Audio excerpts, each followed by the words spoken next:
लेखपाल बनना चाहते हो क्या? लेखपाल बनना है तो भैया ये वीडियो ज़रूर देख लियो। ठीक, रीज़न क्या है, इस वीडियो में जितने भी अब तक के प्रश्न कराए गए पैट के द्वारा सारे प्रश्न हैं। ठीक, इसके साथ पैट के जो मेंस के एग्ज़ाम कराए गए उसके भी सारे प्रश्न हैं। तो भाई किसी भी एग्ज़ाम को जो है निकालना है तो उसके लिए PYQ देखना तो ज़रूरी है।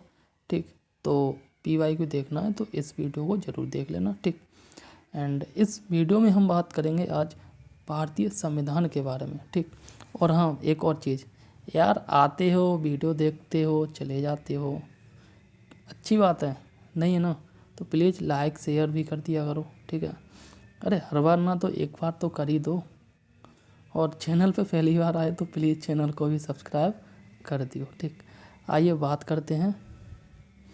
देखो इसमें आज हम बात करेंगे भारतीय संविधान के बारे में। ठीक, छोटी छोटी वीडियो बनाएंगे जिससे कि आप धीरे धीरे देख सको। ठीक, और प्ले लिस्ट में जाके और सब्जेक्ट भी आप जो है एक्सप्लोर कर लेना। ठीक, तो भारतीय संविधान की ये पहली वीडियो है और इस पहली वीडियो में बात करेंगे भारतीय संविधान की जो है मुख्य विशेषताओं के बारे में। ठीक, तो यहाँ पे आप देख सकते हैं पहला प्रश्न कह रहा है भारतीय संविधान को जो है माना गया है, भारतीय संविधान को क्या माना गया है, तो इसका डी ऑप्शन सही होगा, दैट इज रूप विधान में संघीय और भावना में एकात्मक। ठीक, अर्धसंघी भी बोल सकते हैं। ठीक, इसकी व्याख्या देखते हैं। ये कह रहा है भारतीय संविधान को जो है रूप विधान में संघीय और भावना में एकात्मक माना गया है। इस प्रकार भारतीय संविधान को अर्धसंघात्मक संविधान कहा गया है। ठीक, या तो ऐसे आंसर आ सकता है या फिर जो है अर्धसंघात्मक जो है भारतीय संविधान है। ठीक, भारत में जो है संविधान दिवस कब मनाया जाता है? ठीक, तो इसका आंसर होगा 26 नवंबर को, और यह मनाना शुरू किया गया था 2015 से। कब से? 2015 से, जब मोदी जी की सरकार आई 14 में, और 15 से मनाना शुरू किया। ठीक, यहाँ पे बात की जा रही है भारत में जो है, अच्छा मोदी जी की सरकार जो पहली बार बनी थी उसकी बात कर रहे हैं, 2014 में बनी थी। ठीक है ना, तो यहाँ पे कह रहा है कि भारत में जो संविधान दिवस 26 नवंबर को मनाया जाता है। 1949 में जो है भारतीय संविधान सभा के द्वारा जो भारतीय संविधान को 26 नवंबर को अपनाया गया था। ठीक, और वहीं जो है परंतु भारतीय संविधान 26 जनवरी 1950 पूरे देश में लागू हो गया था। देखो, हालांकि आपको भी पता होगा 26 नवंबर 1949 से संविधान बना था, ध्यान से सुनना। ठीक है, और उसी दिन जो है संविधान के कुछ अनुच्छेद को उसी दिन से लागू कर दिया गया था। जैसे अगर हम एक अनुच्छेद की बात करें तो वो आर्टिकल 21 जीवन का अधिकार। ठीक है ना, तो वो आर्टिकल जो है उसी दिन से लागू कर दिया गया था, और भी साथ में थे। इसके साथ पूरी तरह से लागू किया गया था 26 जनवरी 1950 को। ठीक, लेकिन संविधान दिवस पहली बार मनाया गया था 2015 में, तब से अब तक मनाया जा रहा है। ठीक, भारतीय संविधान जो है अपने नागरिकों को देश की समानता का जो है वचन देता है। ठीक, तो ये देता है आपका हैसियत और अवसर की समानता का वचन देता है। ठीक, यहाँ पे बात की जा रही है, व्याख्या देखते हैं। भारतीय संविधान जो है अपने नागरिकों को सामाजिक, आर्थिक, राजनीतिक न्याय, विचार, अभिव्यक्ति, विश्वास, धर्म और उपासना की स्वतंत्रता, प्रतिष्ठा, हैसियत और जो अवसर की समानता प्रदान करता है। ठीक, नेक्स्ट प्रश्न कह रहा है भारतीय संविधान की जो है प्रस्तावना का मूल उद्देश्य है डैश सुरक्षित करना है। किस चीज़ को सुरक्षित करना है? और इसका सही आंसर होगा व्यक्ति की गरिमा को और जो राष्ट्र की एकता तथा अखंडता को जो है सुरक्षित करना। ठीक, इसकी व्याख्या की बात करें तो व्याख्या देख लो। भारतीय संविधान को जो प्रस्तावना का मूल उद्देश्य व्यक्ति की गरिमा तथा राष्ट्र की एकता तथा जो है अखंडता को सुरक्षित करना है। प्रस्तावना जो है भारत को एक संप्रभु, समाजवादी, पंथनिरपेक्ष और जो है लोकतांत्रिक गणराज्य घोषित करती है। क्या? पंथनिरपेक्षता, भारतीय जो है प्रस्तावना। ठीक, आगे प्रश्न कह रहा है, और ये कह रहा है भारतीय संविधान में सामाजिक समानता का अर्थ क्या है? ठीक, तो समाज के सभी वर्गों के लिए समान अवसर। यहाँ पे बात की जा रही है on the basis of casteism and on the basis of religion. ठीक है ना, सभी लोग समान हैं और सभी लोगों को जो है ना समान अवसर देने चाहिए। ठीक, समान अवसर को प्राप्त करने के अधिकारी हैं। ठीक, आगे बात करें इसकी व्याख्या भारतीय संविधान में सामाजिक समानता का अर्थ है कि समाज के सभी वर्गों के लिए समान अवसर, विकास के समान अधिकार, सामाजिक वस्तुओं और सेवाओं तक पहुंच जो है आसानी से सुनिश्चित की जा सके। ठीक, नेक्स्ट प्रश्न कह रहा है, और ये कह रहा है भारत के संविधान की प्रस्तावना में निम्नलिखित में से किस प्रकार की स्वतंत्रता का उल्लेख नहीं है। ठीक, तो यहाँ पे बात की जा रही है आर्थिक स्वतंत्रता या फिर संपत्ति की स्वतंत्रता, इसका उल्लेख नहीं है, बट विश्वास की स्वतंत्रता और विचार की स्वतंत्रता, धर्म एवं उपासना की स्वतंत्रता की बात की गई है। ठीक, विश्वास की, विचार की, धर्म और उपासना की, बट आर्थिक स्वतंत्रता की बात नहीं की गई है। ठीक, यहाँ पे देखते हैं भारत के संविधान की प्रस्तावना यानी कि प्रियम्बल यानी कि उद्देशिका में जो है विचार, अभिव्यक्ति, विश्वास, धर्म और उपासना की स्वतंत्रता का उल्लेख किया गया है। इनमें कहीं भी आर्थिक स्वतंत्रता का उल्लेख नहीं किया गया। एक और चीज़ मैं आपको बता देता हूँ, और वो है भारतीय संविधान में जो स्वतंत्रता 5 प्रकार की बताई गई है। ठीक, आगे नेक्स्ट प्रश्न कह रहा है निम्नलिखित में से जो है क्या भारतीय संविधान की मुख्य विशेषता नहीं है। ठीक, तो प्रतिबद्ध न्याय तंत्र जो है मुख्य विशेषता नहीं है, बाकी लिखित संविधान और संविधान की सर्वोच्चता है, और शक्तियों का वितरण है, और अर्ध संघीय संरचना भी है। ठीक, यहाँ पे इसकी व्याख्या कह रहा है स्वतंत्र न्यायपालिका की स्थापना भारतीय संविधान की एक महत्वपूर्ण विशेषता है, न कि जो है प्रतिबद्ध न्यायतंत्र। नेक्स्ट प्रश्न कह रहा है निम्नलिखित में से जो है कौन सी भारतीय संविधान की मुख्य विशेषता नहीं है। ठीक, तो जो मुख्य विशेषता नहीं है वह 2 स्तरीय सरकार नहीं है। ठीक, बाकी जो है लिखित संविधान है और विस्तृत संविधान है, एकल नागरिकता है। ठीक, एंड आगे बात करें सार्वजनिक वयस्क मताधिकार भी है। ठीक, नेक्स्ट इसकी व्याख्या कह रहा है संविधान के जो है आरंभ में दो स्तरीय सरकार की व्यवस्था की गई है। ठीक है, और यह जो है संघीय शासन व्यवस्था की मुख्य विशेषता होती है। 73वें एवं 74वें संविधान संशोधन के लागू होने के बाद अब जो है संविधान में त्रिस्तरीय सरकार का गठन हो चुका है, या कह सकते हैं बन गई है, अतः जो विकल्प भी गलत होगा। ठीक, केंद्र स्तर की सरकार, राज्य स्तर की सरकार और स्थानीय सरकार है। ठीक, केंद्र स्तर की तो वो सेंट्रल गवर्नमेंट, ठीक, जिसमें प्रधानमंत्री होते हैं, राज्य स्तर में जो है ना मुख्यमंत्री होते हैं राज्यों में, और स्थानीय स्तर की जो है क्षेत्र पंचायतों के बारे में बात की गई। ठीक है, और ये शुरुआत में नहीं था, बाद में ये बनाया गया। ठीक, इसके बारे में हम पढ़ते हैं त्रिस्तरीय सरकार और 2 स्तरीय सरकार। ठीक है ना, एंड उसमें बात की गई थी सूचियों में। ठीक है, जैसे बलवंत राय मेहता समिति आपने पढ़ी होगी, अशोक मेहता समिति पढ़ी होगी, इन सब के बारे में। ठीक, जब आएगा तब डिटेल में बात करेंगे उसके बारे में। यहाँ पे बात कर रहा है ईस्ट इंडिया कंपनी ने जो किस वर्ष में कलकत्ता में सर्वोच्च न्यायालय की स्थापना की थी। ठीक, तो यहाँ पर स्टार है प्रश्न, इसका व्याख्या देख लेते हैं। तो रेगुलेटिंग एक्ट 1773 यानी कि 1773 के रेगुलेटिंग एक्ट के तहत जो कलकत्ता में सर्वोच्च न्यायालय की स्थापना की गई थी, और के लिए जो 26 मार्च 1774 को, ठीक है, द लेटर्स ऑफ पेटेंट जारी किया गया था। कब? 1774 में, और 1774 में ऊपर डेट ही नहीं दे रखी है। तो इसके अकॉर्डिंग यहाँ पे जो है ना जो एक्ट था वो 1773 मान लेने। ठीक, 1773 के एक्ट के तहत जो है ना कलकत्ता में एक सर्वोच्च न्यायालय की स्थापना की थी। और एक और चीज़ बता दें, उस समय जो कलकत्ता में सर्वोच्च न्यायालय था उसकी जो है अधिकार सीमा केवल कलकत्ता, केवल जो है बंगाल तक के क्षेत्र तक सीमित थी, न कि पूरे इंडिया में। ठीक, मूल भारतीय संविधान निम्नलिखित में से किसके द्वारा जो है हस्तलिखित था? यहाँ पे बात की जा रही हस्तलिखित।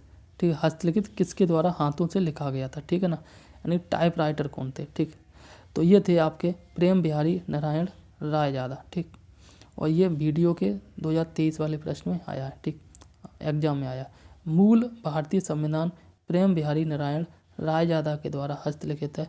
प्रेम बिहारी नारायण रायजादा का जन्म एक कास्त परिवार में हुआ था और 1901 में हुआ था। ठीक, 1901 में हुआ था, कास्त परिवार में हुआ था।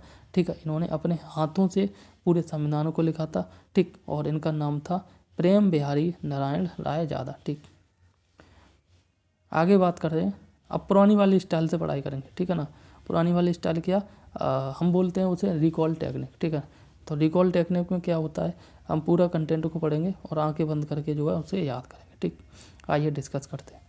निम्नलिखित में से जो किसको जो है संविधान की आत्मा के रूप में माना गया है। ठीक, तो संविधान की आत्मा जो है प्रस्तावना को कहा गया है। ठीक, आगे इसकी व्याख्या देखते हैं। भारतीय संविधान निर्माण सभा के एक सदस्य थे पंडित ठाकुरदास भार्गव ने कहा था कि प्रस्तावना, ये नाम याद कर लेना, पंडित ठाकुरदास भार्गव, ठीक है ना। और इन्होंने कहा था कि प्रस्तावना जो है संविधान का एक अति मूल्यवान भाग है। ठीक, और यह संविधान की आत्मा, यह संविधान की कुंजी है और यह एक ऐसा यंत्र है जिससे जो है संविधानों को मापा जा सकता है। ठीक, अब संविधान की आत्मा के बारे में संविधान के किस भाग को कहा गया है, ठीक है, रिकॉल टेक्निक से याद करते हैं। तो संविधान की जो उद्देश्य का है, ठीक है, प्रस्तावना है और प्रियम्बल, इसी को संविधान की आत्मा कहा है। ठीक, एक ठाकुरदास जी थे, उन्होंने कहा है कि संविधान की जो प्रस्तावना है वह संविधान का एक अति मूल्यवान जो है ना भाग है। ठीक, अब हमने पॉलिटी पहले भी पढ़ी है तो वो कुछ चीज़ें याद आ रही हैं, जैसे आर्टिकल 32 को जो है भीमराव अंबेडकर साहब ने जो है ना संविधान की आत्मा कहा था। ठीक, आगे बात करें कैबिनेट मिशन योजना, ठीक, के तहत जो है गठित अंतरिम सरकार का जो है नेतृत्व किसने किया था। ठीक, तो इसका नेतृत्व किया था आपके जवाहरलाल नेहरू ने। ठीक, कैबिनेट मिशन योजना ये कब आई थी, 1946 में। ठीक है ना।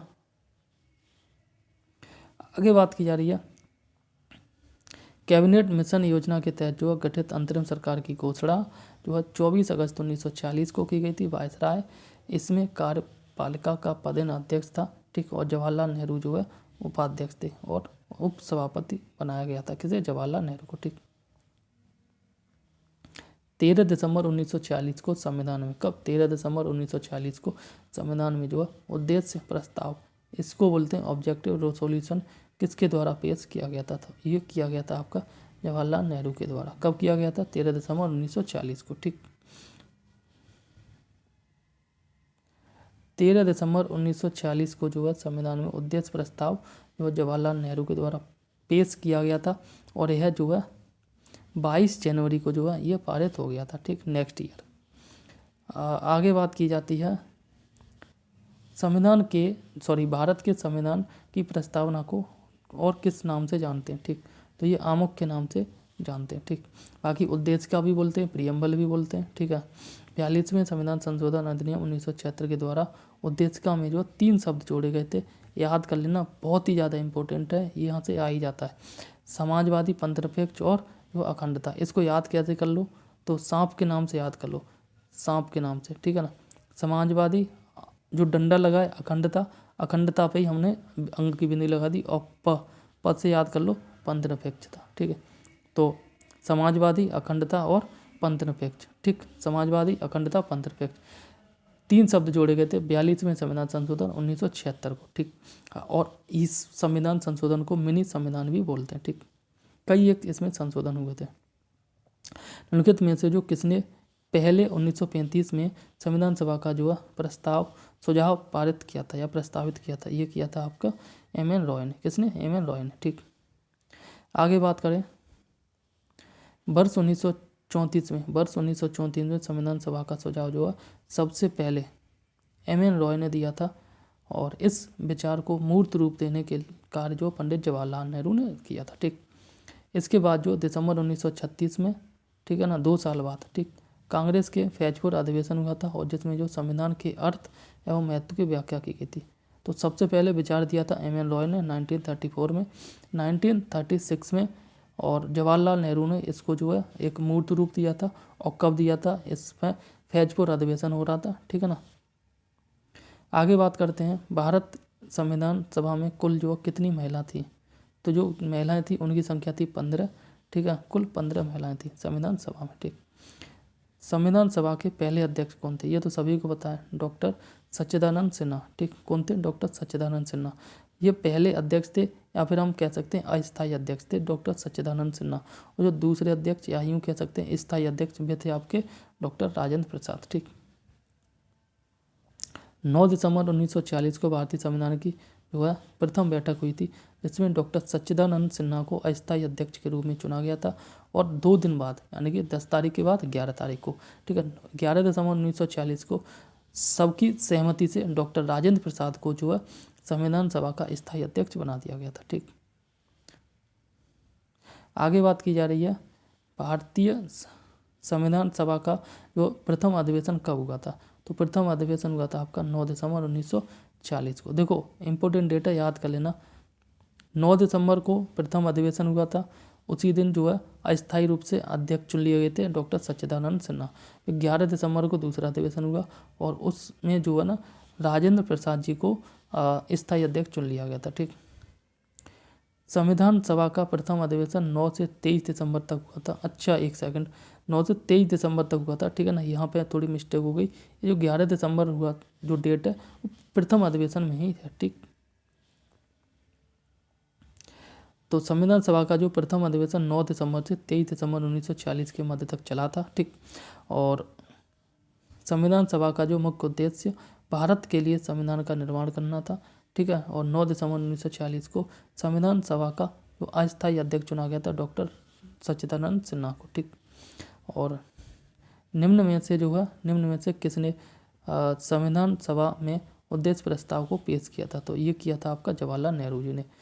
पंडित जवाहरलाल नेहरू जी ने 13 दिसंबर 1940 को संविधान सभा में उद्देश्य प्रस्ताव पेश किया था और 22 जनवरी 1947 को इसको जो है कुछ संशोधन के साथ प्रस्ताव को पारित कर लिया गया था। ठीक, नेक्स्ट प्रश्न कह रहा है और ये कह रहा है संविधान सभा की अल्पसंख्यकों की उप समिति का अध्यक्ष को किसे बनाया गया था। ये बनाया गया था H.C. मुखर्जी को।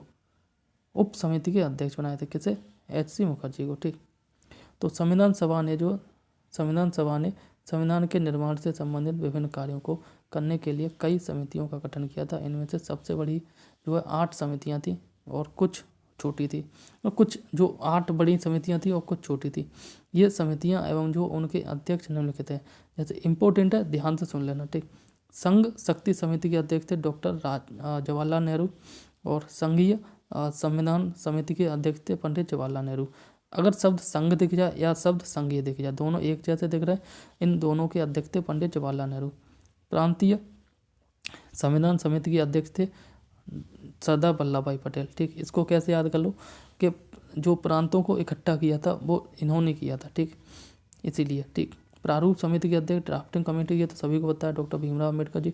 एंड आगे बात करें मौलिक अधिकार और अल्पसंख्यकों एवं जो है जनजातीय और जो है आपके अपवर्जित क्षेत्रों से संबंधित परामर्श की समिति के अध्यक्ष थे, ये भी थे आपके सरदार वल्लभ भाई पटेल। आगे बात करें इस समिति के अंतर्गत जो है कुछ उप समितियों का भी गठन किया गया था। जैसे मौलिक अधिकार की उप समिति के अध्यक्ष थे JB कृपलानी। अल्पसंख्यक उप समिति के अध्यक्ष थे आपके H.C. मुखर्जी। यही प्रश्न था अभी। प्रक्रिया नियम समिति के अध्यक्ष थे डॉक्टर राजेंद्र प्रसाद और राज्यों के लिए समिति के जो अध्यक्ष थे आपके पंडित जवाहरलाल नेहरू। ठीक, और संचालन समिति के अध्यक्ष थे डॉक्टर राजेंद्र प्रसाद। ठीक, ड्राफ्टिंग कमेटी के अध्यक्ष कौन थे, ये तो पता ही है, BR अम्बेडकर।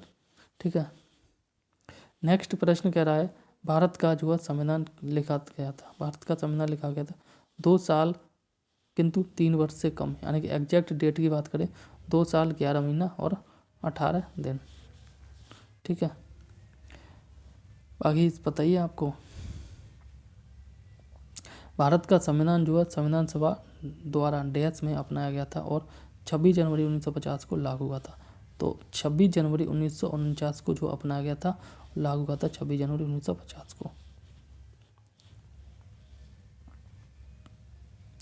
संविधान जो है सभा के द्वारा भारतीय संविधान को कब पारित किया गया था।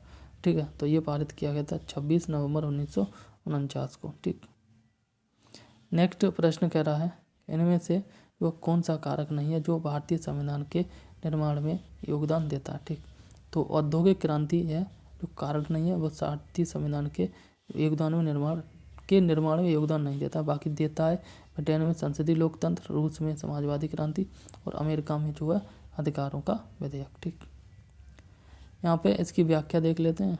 नेक्स्ट प्रश्न कह रहा है और ये कह रहा है भारतीय संविधान की स्वतंत्रता, समानता और बंधुत्व। स्वतंत्रता, समानता और बंधुत्व के आदर्श कहाँ से लिए गए? फ्रांसीसी क्रांति से लिए गए। ठीक, सॉरी, फ्रांस के जो है संविधान में से प्रस्तावना में स्वतंत्रता, समानता, बंधुत्व या आदर्श तथा जो गणराज्य की अवधारणा ली गई है। ठीक, नेक्स्ट प्रश्न कह रहा है भारतीय संविधान में संघवाद निम्न में से जो किस देश से लिया गया? ये लिया गया आपका कनाडा से। ठीक, क्या संघवाद?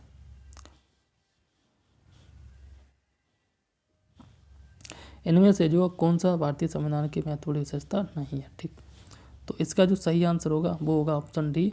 और डी कह रहा है इसे जो राज्य के राज्यपाल, सांसदों और विधायकों के परामर्श से संशोधित किया जा सकता, नहीं किया जा सकता। ये जो संशोधन है ये संसद की सहमति से किया जाता है और लास्ट में जो अध्यक्ष वो हस्ताक्षर होते हैं राष्ट्रपति जी के। ठीक, भारतीय संविधान के अनुच्छेद 368 के अकॉर्डिंग जो है संविधान में संशोधन की शक्ति दी गई है। इसके तहत संविधान संशोधन की शक्ति संसद को दी गई है। ठीक, राज्य के जो है राज्यपाल को संविधान में संशोधन का अधिकार नहीं है। ठीक है, बस यही बात की जा रही है। निम्नलिखित में से जो कौन है भारत के संविधान की विशेषता नहीं है? ठीक, डी भारत का सबसे छोटा, अरे छोटा नहीं सबसे बड़ा भैया, त्रिस्तरीय सरकार है और सार्वभौमिक वयस्क मताधिकार राज्य के नीति निर्देशक सिद्धांत में। ठीक, भारतीय संविधान जो है कितने शब्दों का बना? भाई साहब ये भी प्रश्न आया है। ये बना है करीब 1,20,000 शब्दों में। ठीक, तो कुल भाग जो थे मूल संविधान में कुल भाग है 22। ठीक है, 395 अनुच्छेद है और 8 अनुसूचियाँ। ठीक, और अगर हम वर्तमान की बात करें तो भाग कुल है 25, टोटल मिला के 468 अनुच्छेद है। ठीक, और 12 अनुसूचियाँ। ठीक, 1,20,000 शब्दों के मिलकर भारतीय संविधान बना गया। ठीक, नेक्स्ट और लास्ट प्रश्न इस वीडियो का। ठीक है, ये कह रहा है भारत के संविधान में डैश अनुसूचियाँ हैं, तो ये हैं अभी वर्तमान में 8 अनुसूचियाँ। ठीक, नेक्स्ट वीडियो में बात करेंगे राज्य के नीति निर्देशक सिद्धांत के बारे में। वीडियो पे अगर आप यहाँ तक आएँ तो चैनल को लाइक शेयर सब्सक्राइब जरूर कर दियो। ठीक है, और जो है ना वीडियो अगर अच्छी लगी तो लाइक जो है एक बार आप अपना रिव्यू जरूर दें कि वीडियो में जो है ना क्या और ऐसा किया जाए जिससे कि आपको वीडियो अच्छी लगे। ठीक।